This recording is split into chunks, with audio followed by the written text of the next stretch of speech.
মারছে, তারপর আবার ভাত খাওয়াইছে, এরপর আবার মারছে, আবার খাওয়াইছে। এটা কোন মানে ইসে আছে?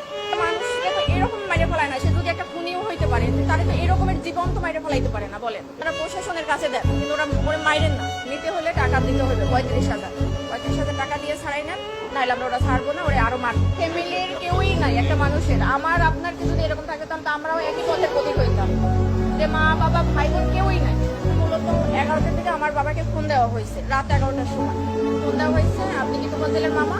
তখন আমার আপা ধরছে যে তখন বলছে যে তোফাজ্জেল এরকমের আমরা ওরে আটকাইছে, এই হলে আছে, এখানে এখন ওকে মানে নিতে হলে টাকা দিতে হবে 35,000। 35,000 টাকা দিয়ে ছাড়াই নেন, নাহলে আমরা ওরা ছাড়বো না, ওরা আরো মারবো। তখন আমার আপা বললো যে আমি তো গ্রামের বাড়িতে, আমি কিভাবে করবো। তখন আমার আব্বা আমাকে ফোন দিছে যে তুমি একটু কথা বলো, তোমার নাকি এরকমের মানে উনি ওর বলে এরকমের কথাবার্তা অসম্মতি পাইছে, এই জন্য ওরে ধরছে, ওইরা ওরে মারতেছে।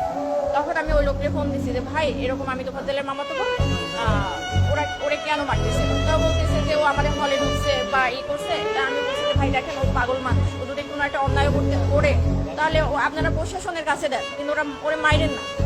তখন বলে কি আপনি যে পাগল, কিন্তু ও তো ওর আচার আচরণের কথাবার্তা। একটা পাগলের মামার নাম্বার কেন মুখস্থ থাকবে? একটা পাগলের সে চাচাতো ভাইয়ের নাম্বার পর্যন্ত মুখস্থ থাকে, তাহলে সে কিভাবে পাগল হয়? আমি বলছি যে দেখেন, ও অনেক মেধাবী ছিল, ওর মা বাবা ভাই বোন সবাই কেউই নাই বলতে গেলে। তো ও এই কারণে ওর ভাই লাস্ট গত বছর 15 রোজায় হলো লিভার ক্যান্সারে মারা গেছে। তো ওই ভাইয়া, ও আগে মাথায় সমস্যা ছিল, ভাইয়া অনেক ডক্টর দেখাইছে, মানে আমার ফুপু মারা যাওয়ার পর থেকে ওর এই সমস্যাটা হয়েছিল। কিন্তু কারো কোনো ওই যে আপনি খাবার খাচ্ছেন, আপনার থেকে টান দিয়ে নিয়ে খাইলো, মানে ওর ক্ষুধার জ্বালার কারো থেকে টাকা নিল চাইয়া, যে এইরকম। ওর বাবা মারা গেছে রোড অ্যাক্সিডেন্টে 8 বছর আগে। 5 বছর আগে ওর মা মারা গেছে লিভার ক্যান্সারে। তারপর ছিল ওরা 2 ভাই। ওর ভাই হলো নাজিরপুরের থানার এসআই নাসির হোসেন। তখন উনি গত বছর মানে পহেলা রোজায় ধরা পড়ছে ক্যান্সার, উনি 15 রোজায় মারা গেছে। ওর ভাই মারা যাওয়ার পরে হলো ও একদম রাস্তার উন্মাদ পাগল হয়ে গেছিল। তারপর আমরা অনেকবার ট্রাই করছি ওরে পাবনায় নেওয়া, ডক্টর দেখানোর জন্য বা করার জন্য, কিন্তু ওরে মানে ইয়ং তো, ওরে বইটাও বাইটাও রাখার মতো ওরকমই না। একবার শিকল ভাইকেও ছুটে গেছে, যেদিনকে আমরা সকালে পাবনায় নিয়ে যাবো।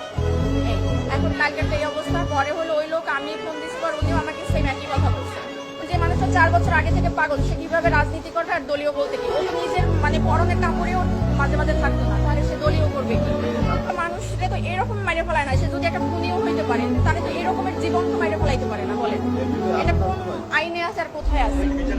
অবশ্যই চাই একদম মানে সঠিক, যে মারছে তার একদম মানে সেই সর্বোচ্চ মানে আইনের সর্বোচ্চ ব্যবস্থা নিতে হবে। কারণ ওর গার্জিয়ান নাই, সেই জন্য একটা মানুষ, অসহায় মানুষটা তো এরকম মারতে পারে না। একটা কুকুরেও তো মারতে পারে না, এরকম মারতে মারতে মারিয়ে ফেলাইতে পারে না।